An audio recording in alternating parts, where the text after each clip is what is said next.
नाचणीचे हे लाडू खायला एकदम चविष्ट आणि भरपूर प्रमाणात असलेलं प्रोटीन, कॅल्शियम, मॅग्नेशियम, विटामिन्स आणि बरंच काही, जे सर्व आजारांसाठी एकच औषध आहे. नक्की ट्राय करा, तुम्हालाही आवडेल आणि लहान मुलांनाही आवडेल. रेसिपी आवडल्यास लाईक, शेअर करा आणि सबस्क्राईब करायला विसरू नका. चला तर मग वेळ न घालवता पटकन रेसिपीला सुरुवात करू. इथे मी 3 चमचे तूप घेत आहे. तूप एकदम घेणार नाही, लागल तसं घेणार आहे. आता यात मी या कपाने 2 कप नाचणीचं पीठ घेणार आहे. नाचणीमध्ये कॅल्शियमचं प्रमाण खूप असतं. इथे आपल्याला नाचणीला छान खमंग वास येईपर्यंत भाजून घ्यायचं आहे. इथे आपली नाचणी छान भाजून झाली आहे. वास तर खूपच छान येत आहे. इथे मी भाजून घेत असताना 3 ते 4 चमचे तूप घेतलेले आहे, म्हणजे जवळजवळ अर्धी वाटी मी तूप घेतलेलं आहे. आता ही नाचणी मी एका प्लेटमध्ये काढून घेते. इथे मी त्याच कपाने 1 कप मखाना घेतलेला आहे. मखाण्यामध्ये पण कॅल्शियमचं प्रमाण खूप असते. लहान मुलांसाठी तर मखाना खूप शक्तिवर्धक असते. मखाण्यामुळे लहान मुलांची हाडे मजबूत होण्यास मदत होते. इथे आपला मखाना पण छान खमंग भाजून झाला, ते आपण काढून घेऊ. इथे मी कढईत पाऊण कप सोयाबीनच्या बिया घेतलेल्या आहेत. यामध्ये प्रोटीनचं प्रमाण खूप जास्त असतं. प्रोटीन लहान मुलांसाठी खूप गरजेचं असतं. याने लहान मुलांचे वजन वाढण्यास मदत होते. इथे सोयाबीनच्या बिया छान भाजून झालेल्या आहेत, बघू शकता तुम्ही. आता हे पण मी एका प्लेटमध्ये काढून घेते.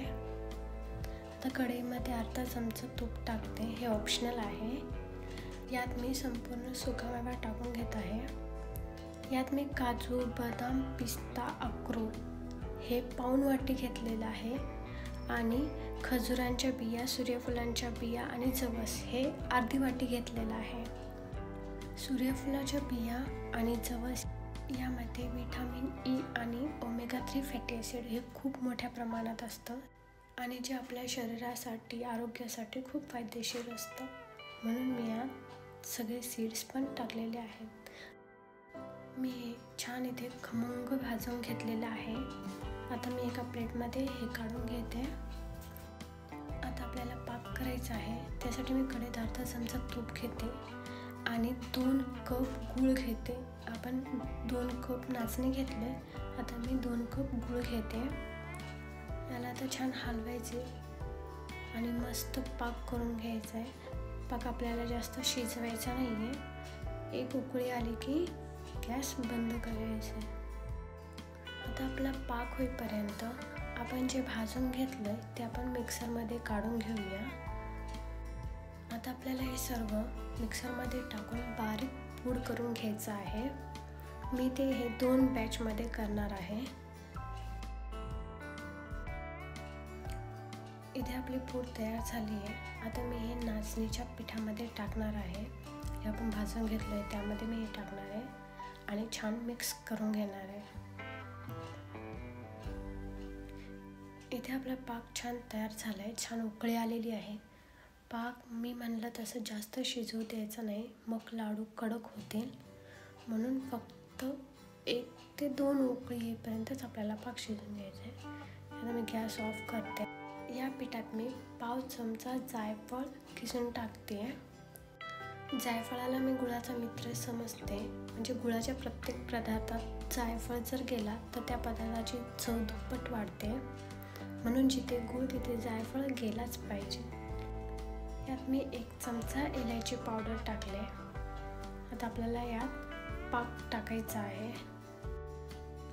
पाक टाकून झाला की आपण हे छान मिक्स करून घेऊया. इथे आपल्याला छान मिक्स करून घ्यायचं आहे. सगळं एकजीव झालं पाहिजे आणि पाक हलका गरम असतानाच आपल्याला लाडू वळून घ्यायचे आहेत, कारण गार झाल्यावर परत लाडू वळताना प्रॉब्लेम येतील. म्हणून आपल्याला लगेच लाडू वळून घ्यायचे आहेत. मी इथे छान हाताने मिक्स करून घेते आणि लगेचच लाडू वळून घेते. आणि बघू शकता आपले लाडू इथे तयार आहेत. खायला खायला एकदम चविष्ट आणि मेन म्हणजे लहान मोठ्यांच्या प्रत्येक आजारासाठी रामबाण औषध आहे.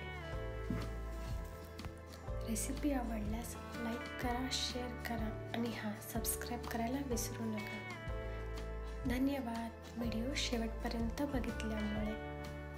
Bye bye.